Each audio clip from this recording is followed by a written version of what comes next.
Welcome, everyone, to Parliament Branch Library. My name is Barbara Kwiatkowski. I'm the manager here of this branch, which is part of the San Antonio Public Library. But with the highest delight, I would like to welcome our very special guest who, due to the high demand and interest, came for the second time to the Parliament Library, to Suffolk, to share her story with us. Welcome, Ms. Eva Balcazar.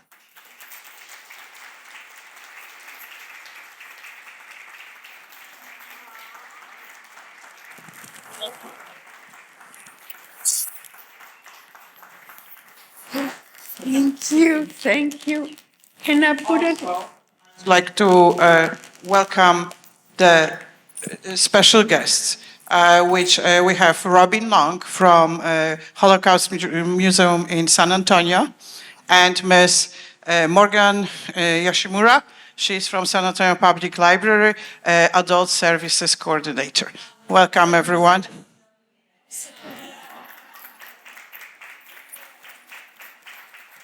I was just reading them. So that's an easy part. So anyway, thank you so much for coming. And Robin. So I want to wish you all a good afternoon. My name is Robin Long. I'm with the Holocaust Museum in San Antonio, and it is a pleasure always to see Eva here. Eva was originally here as a part of our Learn and Remember program that we have been collaborating for 14 years with the public library system to bring the stories of the Holocaust and the lessons of the Holocaust to everyone. The lessons of the Holocaust are as important today as they were 80 years ago, 50 years ago, 30 years ago, and just recently. But what has changed has been time, and time has separated the incidents and what actually happened with today. And it's amazing because science has helped us somewhat. If anybody has noticed, the Yad Vashem is very proud to say that they have now been able, using AI as an instrument, have been able to now identify 5 million of the 6 million Jews who were biologically annihilated during the Holocaust. 5 million people now have names, who did not have names before. The only thing that we are missing now are the voices for those 5 million, because their voices are now permanently silenced. We are very blessed in our community, and I say blessed in our community, to have Eva, because Eva is going to give you what is most important in teaching the Holocaust, the first-person narrative. What did it mean to grow up during Hitler's reign? What did it mean to have your family thrown into turmoil? What did it mean to be called a Jew? It's a little different when you say you're Jewish and saying you Jew. So with that, I'm going to thank Eva for sharing her stories with us and telling the story. Listen carefully, because you're being given a gift today that most people do not hear anymore. Eva Balcazar.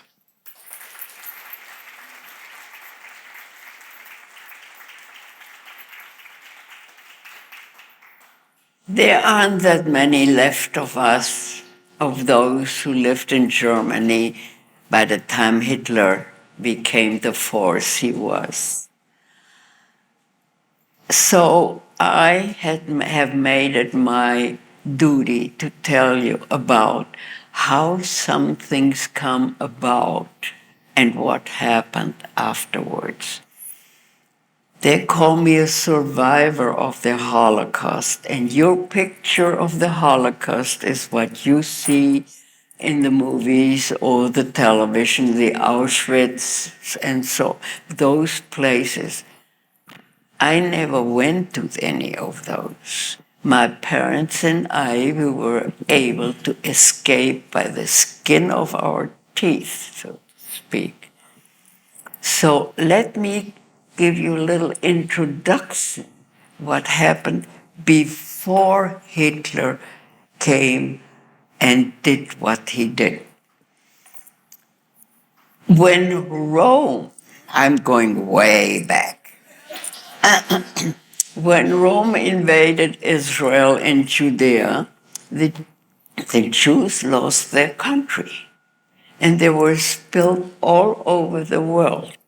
At that time, the world was much smaller than it was now.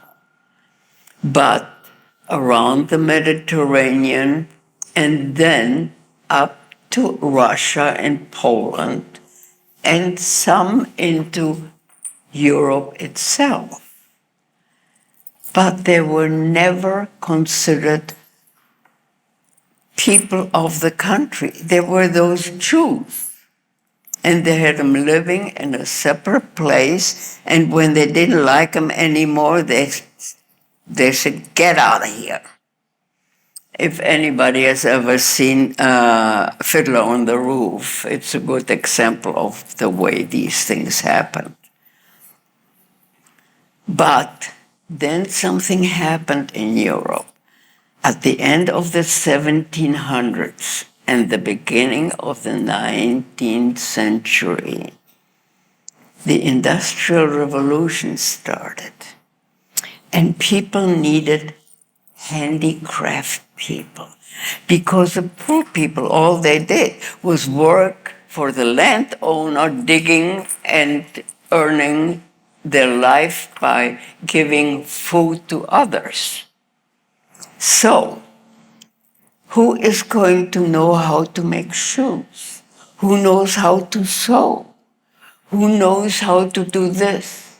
Who knows how to work silver or gold, jewelry? The Jews knew because that's all they could do in their ghettos. They never owned a piece of land to work. So it was with their hands what they did, and with their brains of what they thought. Well, at the middle of the 19th century, Germany was one of the first countries who opened up the doors to the Jews to come and settle as citizen of Germany, even though they were Jews. For the first time, they had a feeling of belonging someplace. They worked in the industries, they worked in the factories, they managed the new vehicles that were invented. They became very knowledgeable people.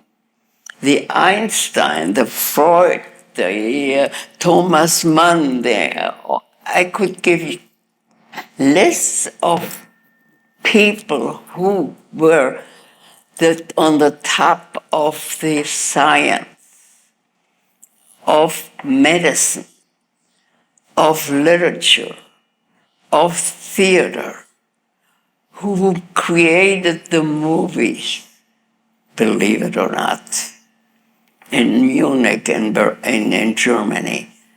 And these people were Jews, but they considered themselves now Germans. My father, by the name of Siegfried Rosenthal, the Siegfried, I could never understand how a Jew could ever call their child like the figure of the Germanic mythology, but he was a German. I was born in Berlin in 1930. Yes, I'm that old.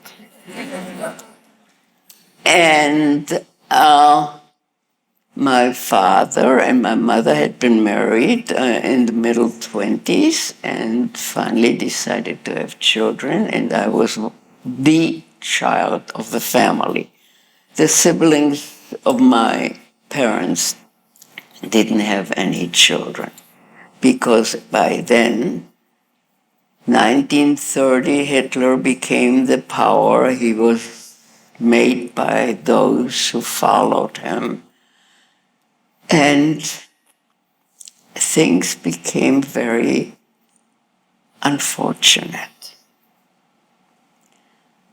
When I grew up in Berlin, I grew up in a nice residential area.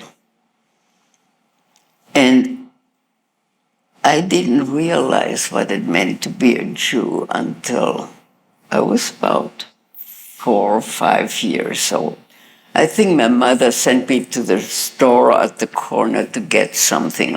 And I was coming home with my little package, very proud, that she would have that, gave me that power. And across the street was a group of boys in brown shirts with a swastika on their sleeve. And they look at her. There she's a Jew. They started throwing stones at me and calling me a Jewish pig. I had never heard that expression before.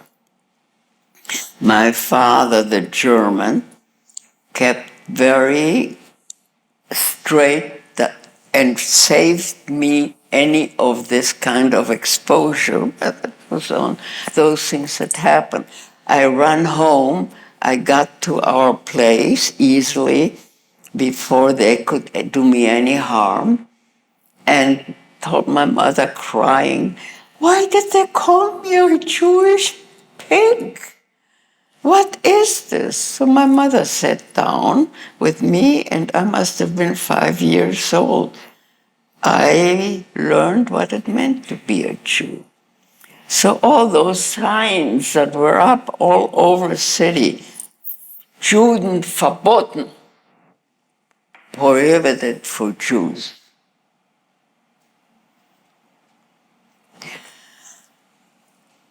It started to make sense to me. Everything that was public, the park, the zoo, the museums, the theaters, and then, of course, the restaurants. And many of them were with people that felt that they didn't want Jews coming into their restaurants. My father, in spite of everything else, always felt like he was a German. When he was 18 years old, graduated from high school, it was World War I, and he went and volunteered to fight for his Kaiser, yes.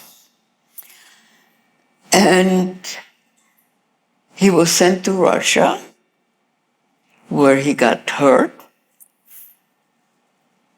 And they were on a patrol, and something exploded, and it hit my father.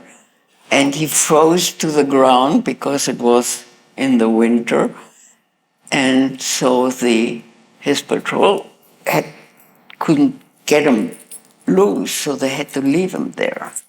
This is not something that we do with our soldiers. Remember our saying, never leave a man behind. People have been sacrificing their life to save, during the war, American soldiers who had been hurt. With this idea that we have about saving every soldier that is working for our country.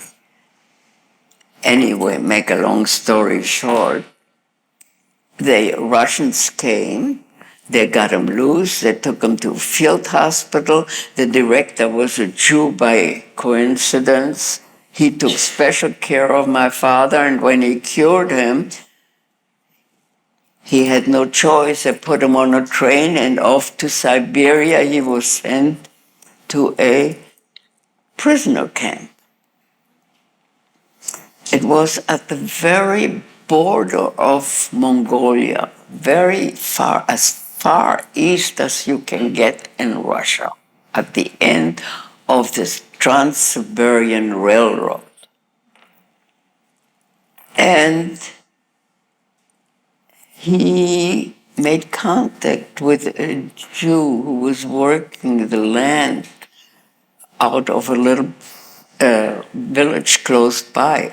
The Jew spoke Yiddish, and my father German, and they understood each other. And the moment the guy realized this isn't a Jew, we have to do something for him, he told him he would help escape him. And he did.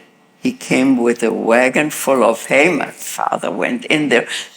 This place that he was in had no walls, not even wiring around it, because where were they going to go in Siberia? But my father got out. When he came, he took him to the village, they changed his clothes, they gave him food, and what was more important than anything else, a piece of paper that said, "I am a deaf mute. I don't understand what you're saying, and I cannot talk to you." And they had some kind of a stamp that they had put on it.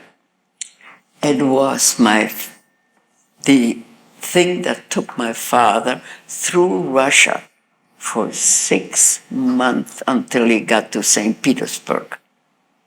It was at the end of the war. My father was a good actor. And he acted this deaf-mute thing, you know.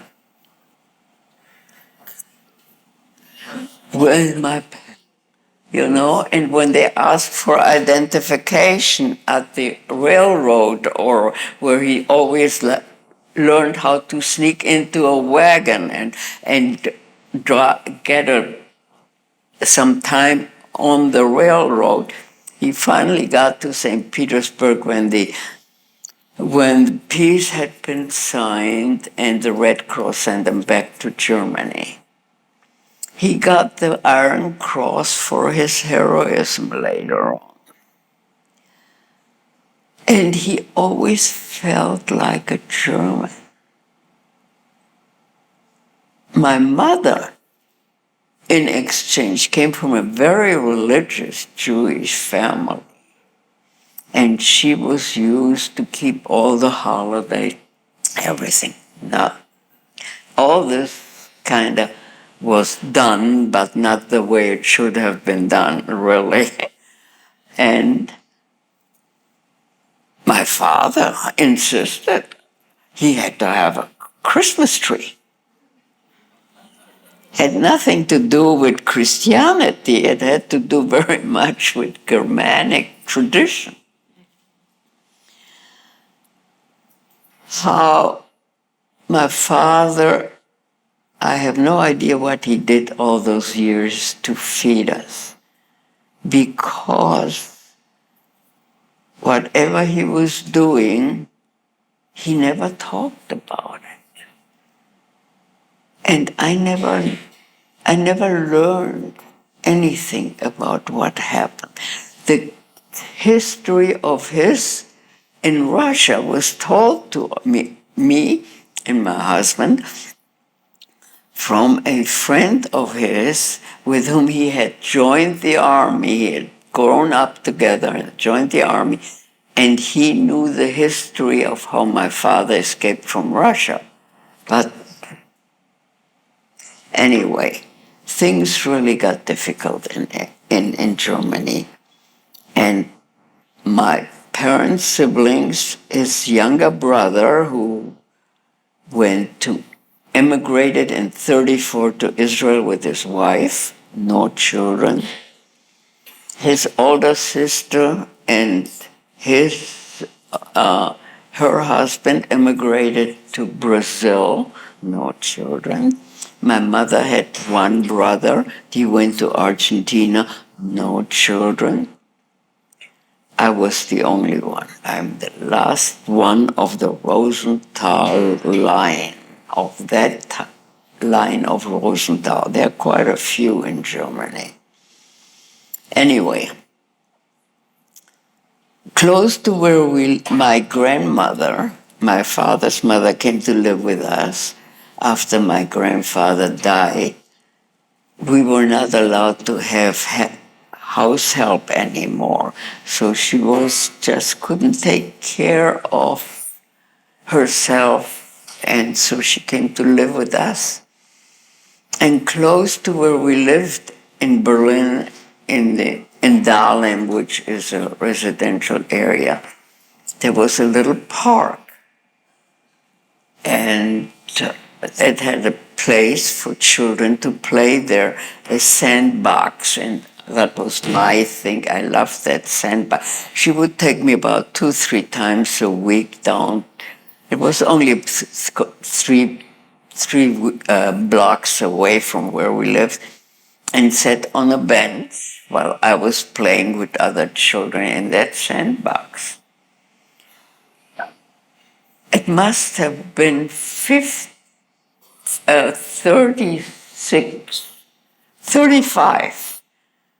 I was in kindergarten, by the way, and the kindergarten was a group of Jews living in that area with little kids, had gotten together and hired somebody to give the kids this opportunity to learning before they went to school. And so my grandmother takes me, and she always sat on that bench next to the sandbox. This time she just walked straight by, and I called, "Grandma, come and sit." She said, "No, I can't." It was painted yellow, meaning only for Jews. And she wouldn't sit there. And all the time I played in the sandbox, she was walking around the park and walking around the park. I think this was the last time that we went to the park. In 1936, I was ready to go to school, first grade. To send a Jewish kid into a federal international school was committing a horrible thing. A Jewish woman by the name of Kavisky created a school close to where we lived in a villa that she had bought. She had a degree in education from the University of Weimar, and she was qualified. She got Jewish teachers who had qualification to teach, and created this school. And I was so fortunate with 6 other kids, Jewish kids in the neighborhood, to be able to go to this school. It was 4 blocks from where we lived, so we just, as a group, met at the corner, and we walked to school every day and came back together. This one day, it was November 8th, we are going to school, and we had a special entrance because the facing of the school was to the north, and we came from the south, and there was a little, in the garden of the school, it had a beautiful garden, was a little door which was for the workers to walk in through there. And we knew that. And we came walking through our back door, and nobody there. So we went to the front, and in the front of the school, all the students were gathering. And our director came out and told us that night had been an action against Jews all over Germany, breaking into Jewish businesses, destroying their businesses. That's why it's called Kristallnacht. You might have heard that expression. They burned down all the synagogues. The firemen wetted the houses on the side so that they would not catch the fire. But the synagogues were burned down. Everything that people knew was Jewish was burned down or destroyed. And all the men were picked up to be taken God knows where. We were already on the way out somehow. Finally, my father decided, it's time to leave too. And we had given up the home and we were staying with an old aunt of his, which is what saved him from being picked up, by the way. And in the meantime, my uncle, the brother of my mother who had gone to Argentina, on the way to Argentina, he had stopped in Paris. And he had called my parents and said, listen, I met this man and he says he's the consul of Peru in Paris. He's willing to give you a visa. So try and come to Paris and pick up a visa. So we were in that preparation. My parents had started even before trying to learn Spanish. They took Spanish classes. My mother was taking sewing classes. She was very good at it, by the way. And in preparation to emigrate someplace. At that point, in 1938, you couldn't get a visa for love or money any place. Very, very few countries would let Jews come into the Nazis had made such a wonderful propaganda all over the world, especially in Latin America, that they would not allow Jews anymore to immigrate. The people in the governments of these countries all were from the best families, the most money, and so on. The Nazis made social contact with these people. So all the secretaries of exterior and the secretary of this and the secretary of it, they were all high-class people. And they listened to the Nazis. What a wonderful world it will be when everybody becomes like Germany. But don't let the Jews in. That was everywhere. In Europe, you couldn't get a visa for love or money. Some of the consuls of some of these countries would give Jews a visa behind the orders of their country, seeing what was going on. My father, who's the German, who was not picked up for two reasons. Number one, we were not living anymore where we had been living. And we were living with an old aunt, and nobody knew that she had people living with her at that point. Secondly, he kept in hiding. The night of 1938, he went into the underground and stayed in the underground for 5 days, going all over Berlin from one end to the other, getting off on some station, going to the bathroom, cleaning up, getting something to eat, taking the other direction, another underground. And that is how he kept going. So he wasn't there. They couldn't find him. When they went to where we used to live, it was empty house, Well, they are gone, okay. In the meantime, my mother went to the embassy, the French embassy, to the consulate, and got a visa for 2 weeks to Paris. The moment she got that visa, my father came and we left for Paris, where we stayed with some friends they had from before in Germany, who had emigrated to Paris long time before. The moment we got to Paris,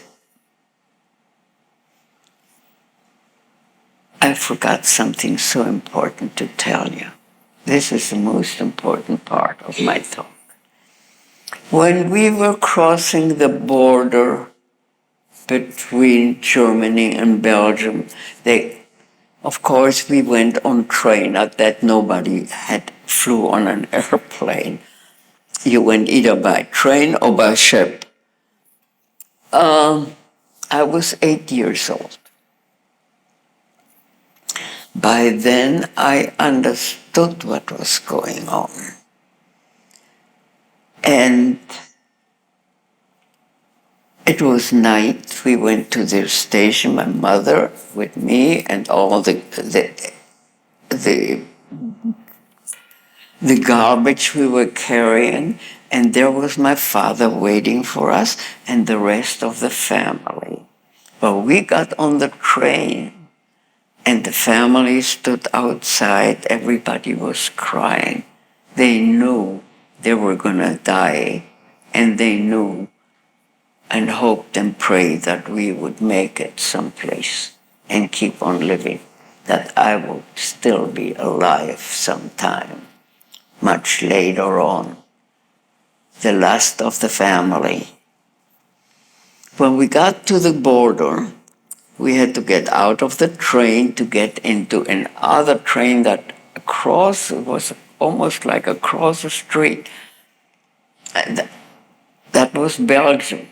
This was Germany. They went through our luggage, you have no idea.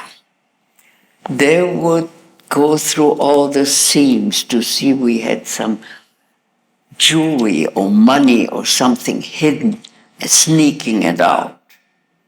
Of course, there was nothing like that. And when they were finished with the luggage, they took my father into one room and my mother into another room and me into the third room. In that room, that was empty. There was a woman with a white outfit and rubber gloves and 2 SS soldiers. And I knew they were going to torture me. I just knew something horrible is going to happen to me. Well, the first thing that happened is the woman said, "Take off your clothes." And I took off all my clothes. I took the clothes and went like this in all the seams and all the pockets to see if something was hidden. I was standing there shaking and scared to death in my panties. She says, "Take off the panties." And I took off the panties and I knew something horrible is going to happen to me. I blacked out totally. To this day, I don't know what happened, what they did with me. I have a suspicion. Their body checked me. That's why I had to take all my clothes off to see if I had something hidden in my body, That was the diamonds or maybe gold coin or whatever. I came to, that is my existence started again when this woman was trying to put clothes on me. The soldiers were gone. And she said, get dressed, get dressed. She was yelling at me, and I did. I could. I don't know how. And then she pushed me out of the door. My father and my mother were standing outside the door.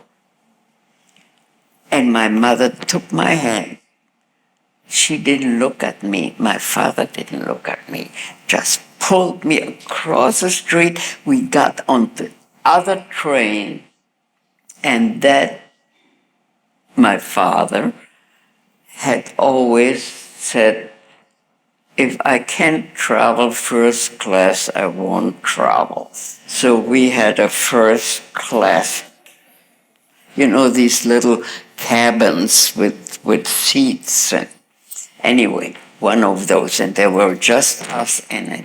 And my mother laid me down on some of the seats, and they sat down, and they were hugging each other like that, And the train starts, and the big voice says, You're now leaving this territory, and you are going into the territory of the nation of Belgium. My father got up, and I was kind of dozing off, but I saw him standing up, raising the window, putting his hand in his pocket and taking something out of his pocket and throwing it out. And the expression of his face, now I'm 95 years old. I still can seem as clear as I see your faces. Full of horror, of hate, of disgust, of bewilderness. He threw out the Iron Cross he had gotten from the First World War for his heroism. Yeah, that was the end of it. And from that moment on, never would talk in front of me anything that related to Germany. Finished. So we got to Paris. My parents got the visa. My father had bought the tickets on an Italian line going to the Pacific part of the South American continent. Most people in Europe only knew two countries in South America, three: Mexico, Argentina, and Brazil. The other side, the western side, Venezuela, Colombia, Ecuador, Peru, Chile, Bolivia, nobody knew they even existed. So, Peru, my mother went to say, she had studied something in school about Peru and the Incas and something. Had no idea where we were going.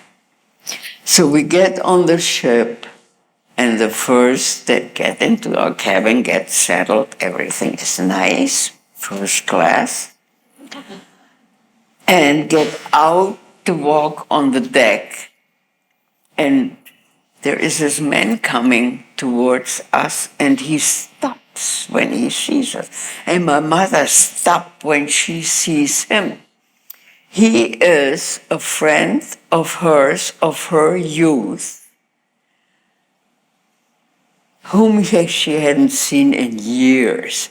His mother and my grandmother used to be very close friends. They always had tea together. And he looks at her, and she looks at him. He says, Theodore? And he says, Ninny? Everybody called my mother Ninny, by the way. She had to leave that name behind her when she came to the States. Her real name was Bertha. He said, and at that time, today everybody would be hugging and kissing and everything else. At that time, they barely shook hands. But they were so happy to see each other. And where are you going? And my father said, we're going to Peru. Peru? Where are you going? Ecuador. Ecuador? What is Ecuador?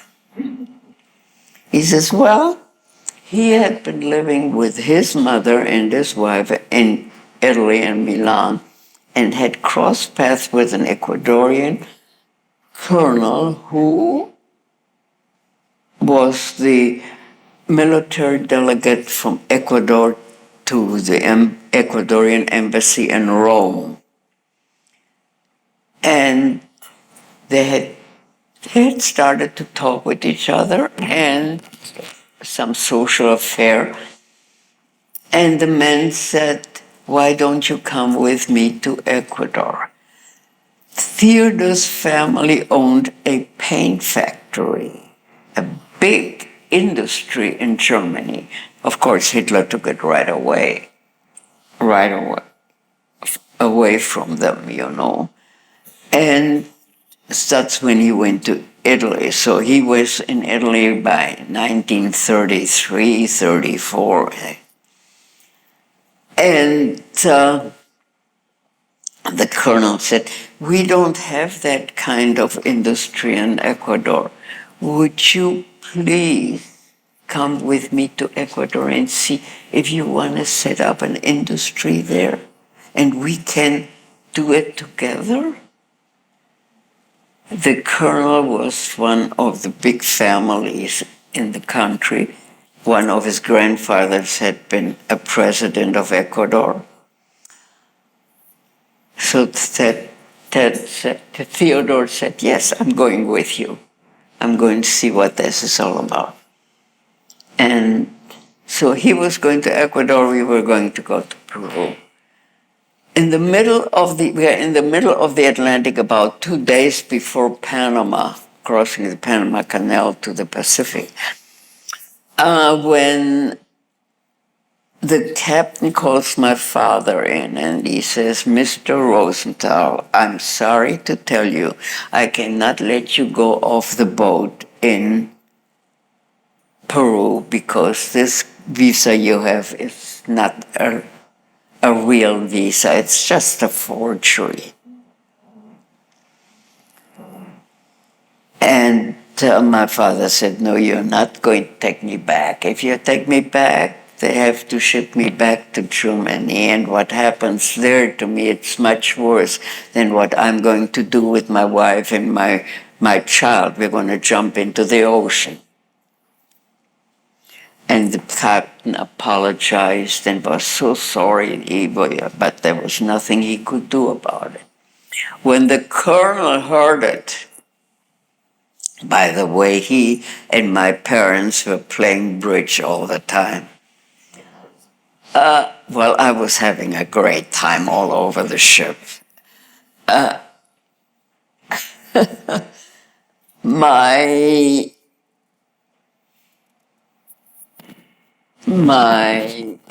He said to my parents, what?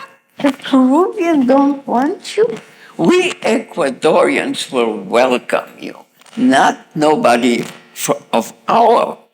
in our position knew that, of course, Ecuador and Peru had been at war with each other ever since Atahualpa, ever since the Incas. So,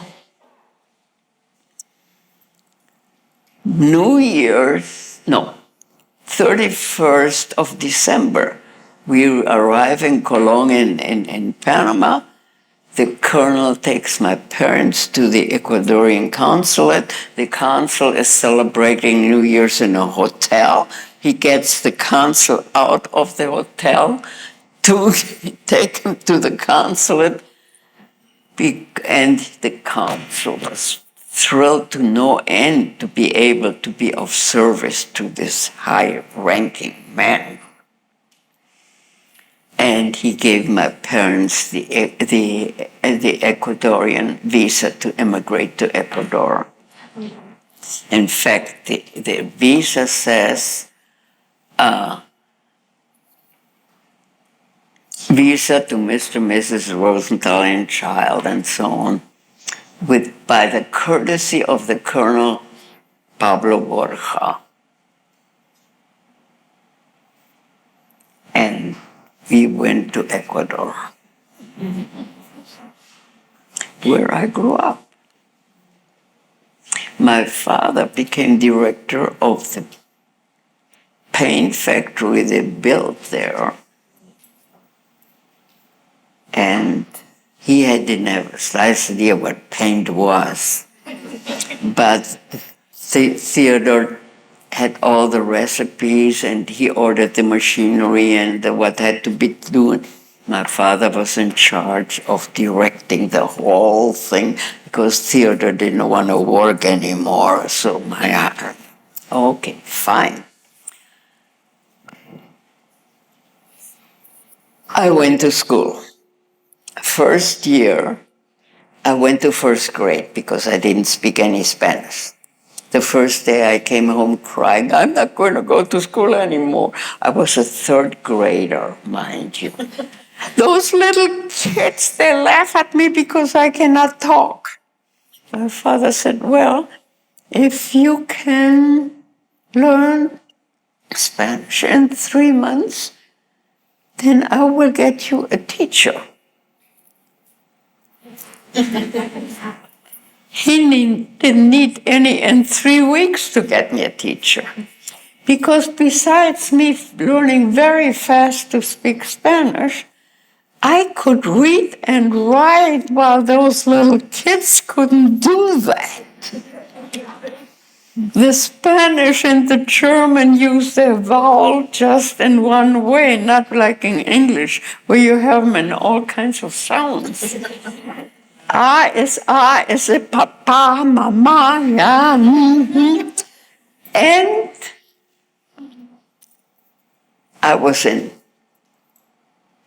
when I graduated from the high school called 24 de Mayo, which is the date that Ecuador won the war against the Spaniards under Bolivar and his general Sucre. Most of my Jewish friends were able to come to the States to go to college. My parents didn't have that kind of monetary reserve, so I became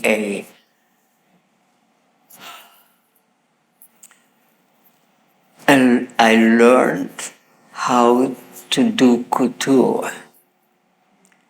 2 Jewish gentlemen had a store. They had it for quite a long time, long before we got there. And one of them was a couturier. And they had worked very hard, made lots of money, and they were looking for somebody that could eventually take over at least the mechanical part of the business. And that was going to be me. The life we had in Ecuador was wonderful. The Ecuadorians are great people. But what we did there was wonderful for Ecuador. What you don't know is that of all the Latin American countries, there were only 2 countries that didn't have any industry, Bolivia and Ecuador. They were strictly agricultural countries. When we got to Ecuador, it was like going 200 years back. So they opened their doors like the Europeans did with the Jews in during the 18th and 19th century to come if they knew how to make things. They started like that because everybody didn't have money, but for instance, paper bags didn't exist. The only paper they had was newspaper, printed or unprinted. The unprinted one was for the higher class people. The printed one, my mother went to the market on the first day and with her basket, go buy stuff. The Indian women were all sitting on the floor with whatever they were selling. There was one who had a big dish full of butter. My mother said, the woman said, yeah, took a piece of newspaper and with her hand went like this, and the newspaper, and gives it to my mother.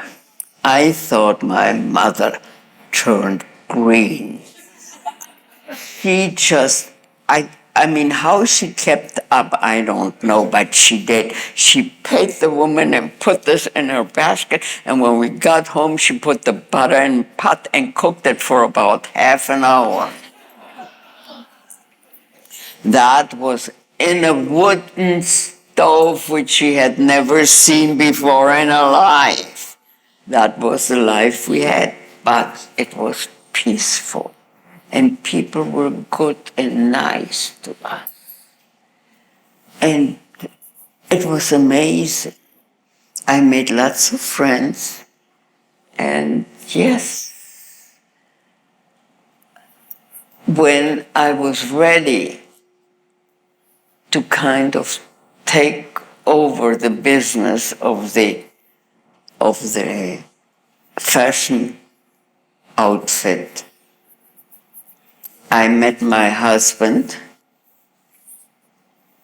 an officer of the American Army who was attached to the embassy and came to teach the Ecuadorian Army to use American weapons. He had had 4 years in the Pacific, but then all the armament that the South Americans had during that time was German. So they needed different armament, and it was, of course, American, and we gave it to them, and my husband ended up teaching them how to use it, and that's why he was in Ecuador. Well, we looked at each other, and the first thing I said, oh no, not an American. Lo and behold, we were married about a year and a half later. Yes, the Jews in Ecuador did so much for Ecuador. They created so much industry, you have no idea. They started in their garages, like barbed wire. All these huge haciendas, the farms from all the rich people. It was all wide open because nobody was going to put any. All of a sudden, they could get their animals in a place where they couldn't get away. They became very wealthy. The people who made paper bags in their garage, pasting it by hand, ended up with a huge factory now with plastic bags and you name it, they're making it. So many of them. Yes, they became wealthy, but what they did for the country was amazing. They brought it into the new world, into our world. later on there was another factor. They found oil there, and of course that helped a lot. The Jews in Quito worked very hard. Not all of them were successful. The moment the war was over, they all came to the States. But those who stayed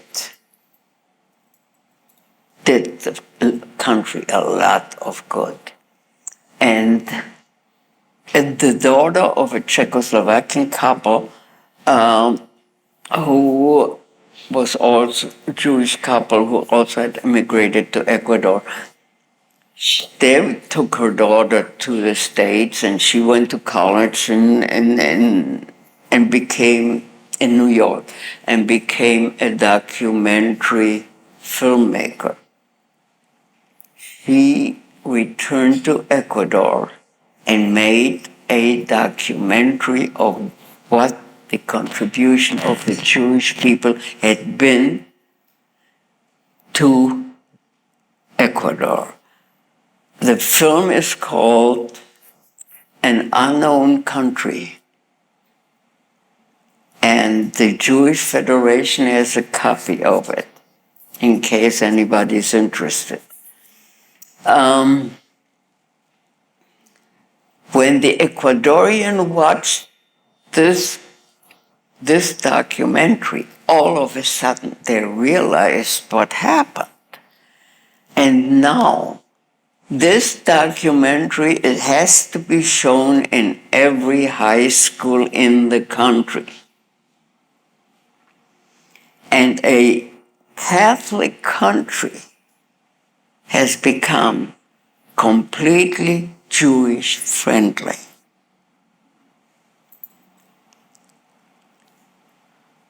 This is an example of what we have contributed to humanity to begin with, from the very beginning. And I want you to think about that. Myself, I will always be a Jew. I'm not religious whatsoever. I married a Catholic. I grew up in a Catholic country. I know more about the Catholic religion than I know about my own. But I will always be a Jew.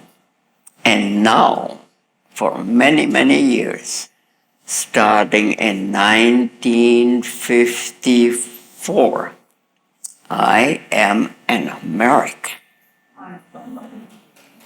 And always will be.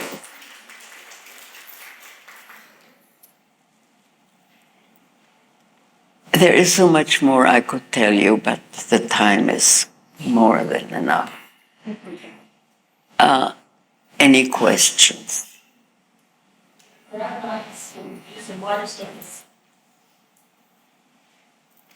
How much did it take? 1 hour. 1 hour? I sure cut it short, didn't I?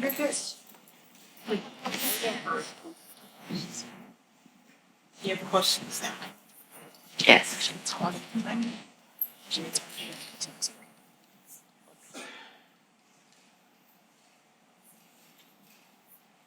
Okay, who's first? Robin is closer. Sorry.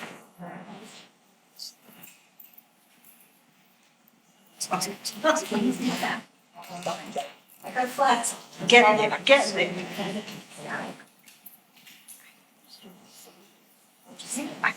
Okay.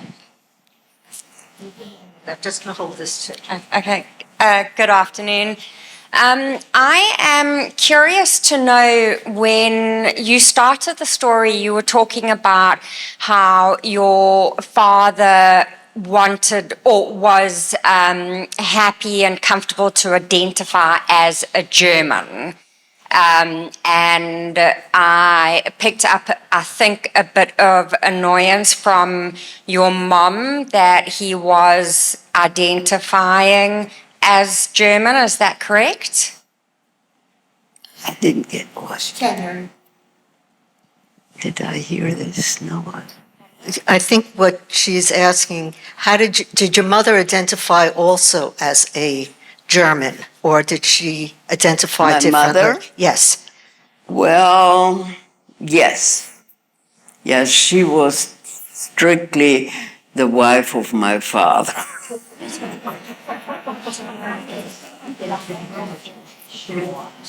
But we still had Passover and Hanukkah, and so on, yeah.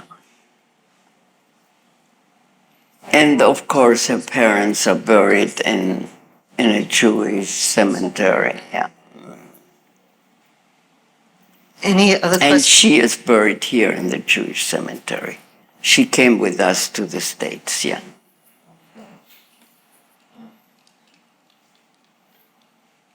Any other questions? Any more questions?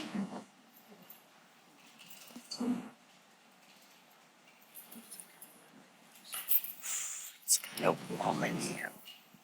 Hello, I have a question about the aunt with whom you stayed. All right, the older aunt with whom your family stayed before you. Okay. That was the The- one that you stayed with that had no children or anything? No, none of Do you know my- what happened to that aunt? Well, they died where they immigrated to, Oh, okay. Okay. and that was the end. What? So, in the movie, as a for instance, Judgment at Nuremberg, there's several of the German people who are there, and they said we did not know what was going on with the concentration camps, and they're insistent about that. How do you respond to that sentiment, which is echoed? They didn't know. That's what they were saying. They did not know. How is that? How do you respond to that? How is that?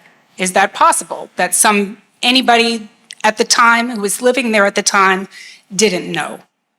Tell her the story about your best friend that grew up with you. And Which one? your best friend that you grew up with. Tell her that story. Rena? Yeah, Yeah.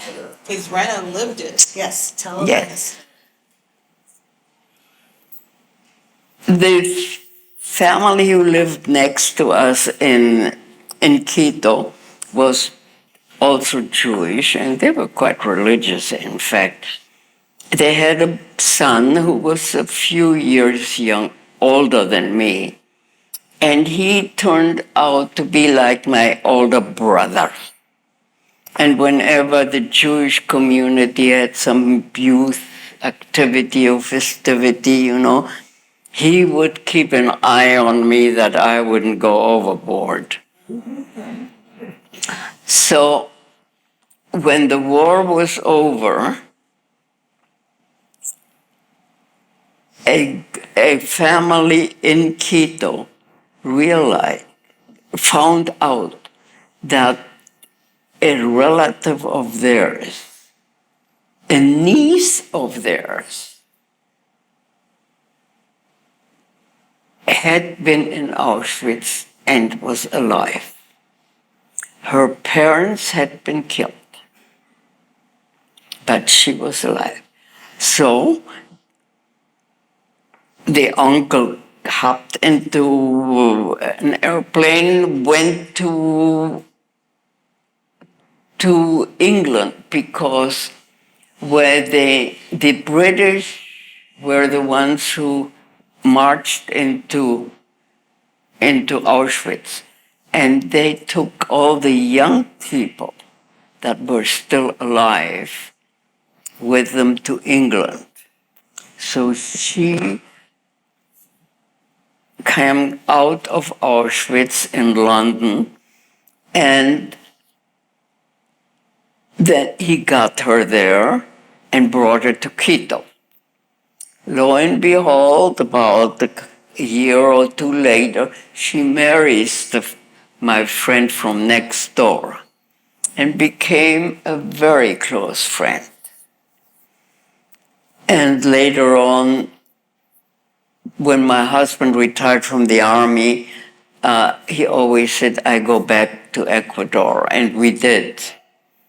And so she and her husband, my old friend, and my husband, we all became very close friends.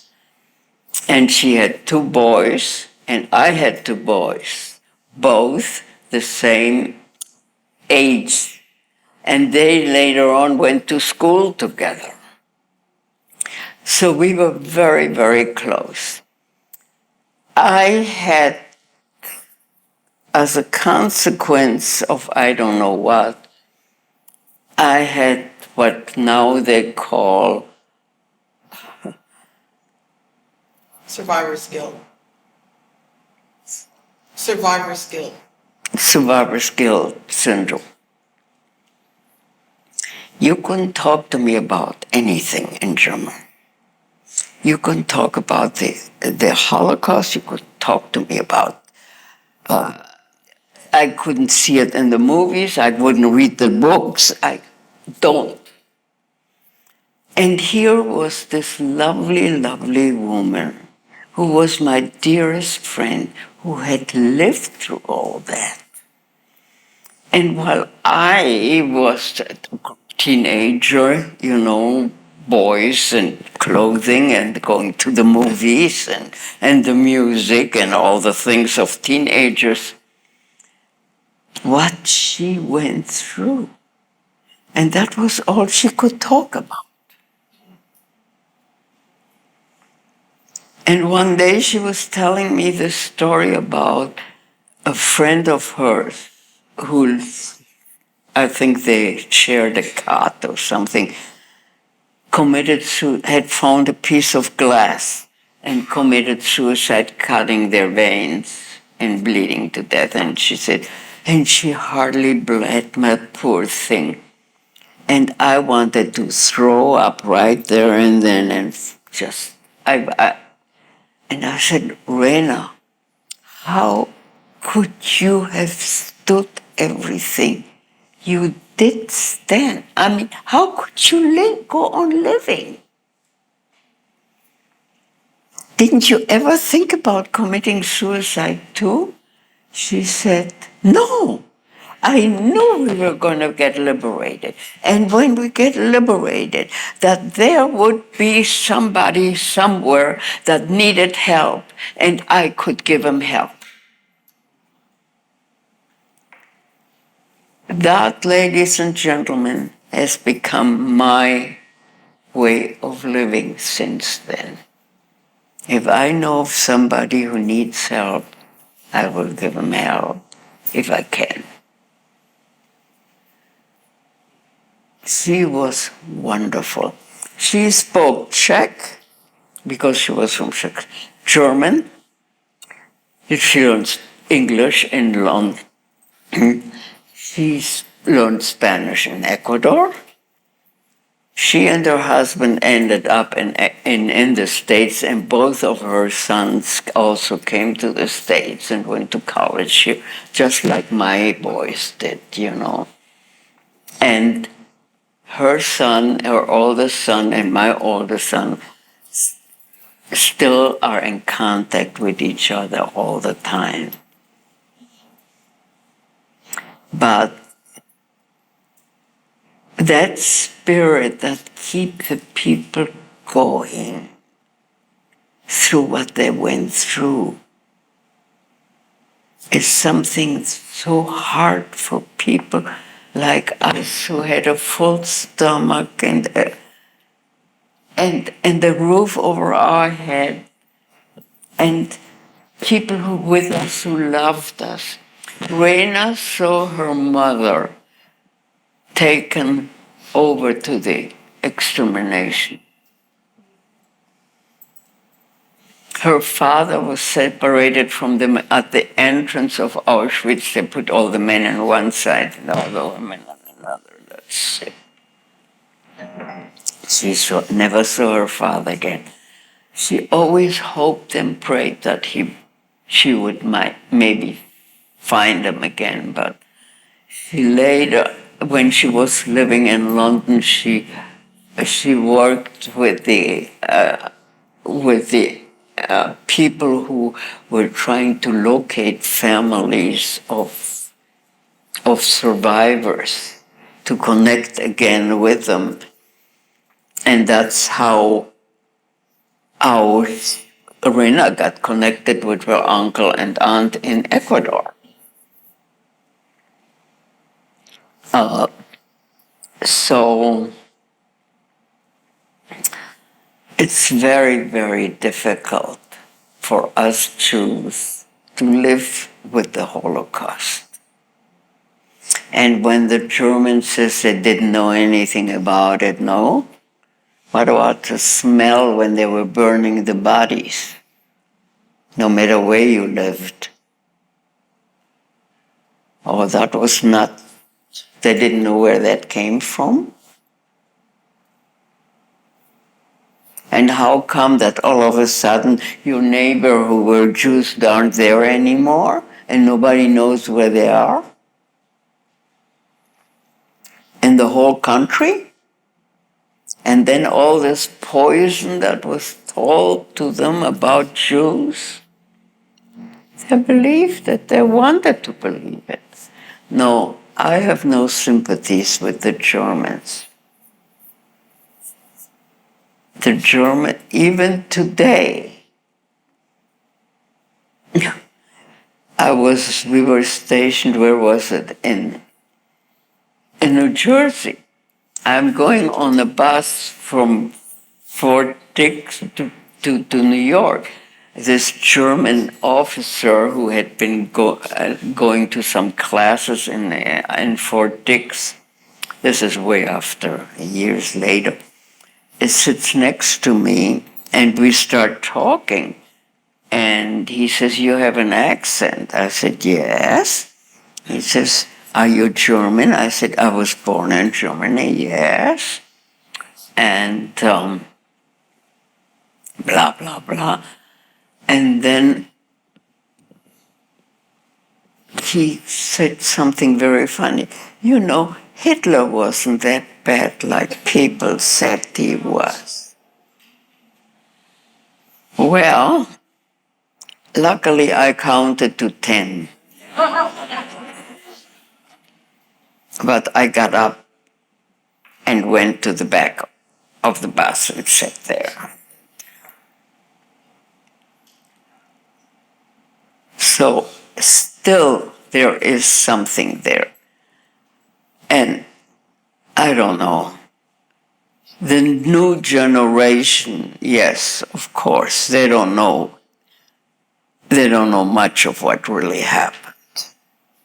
I doubt that the history classes they have in school, but they keep the camps open for visitors. They are there. Anybody can walk in there and look at them. Eva, can you take one more question? Oh, yeah. And I can be here all afternoon if you want.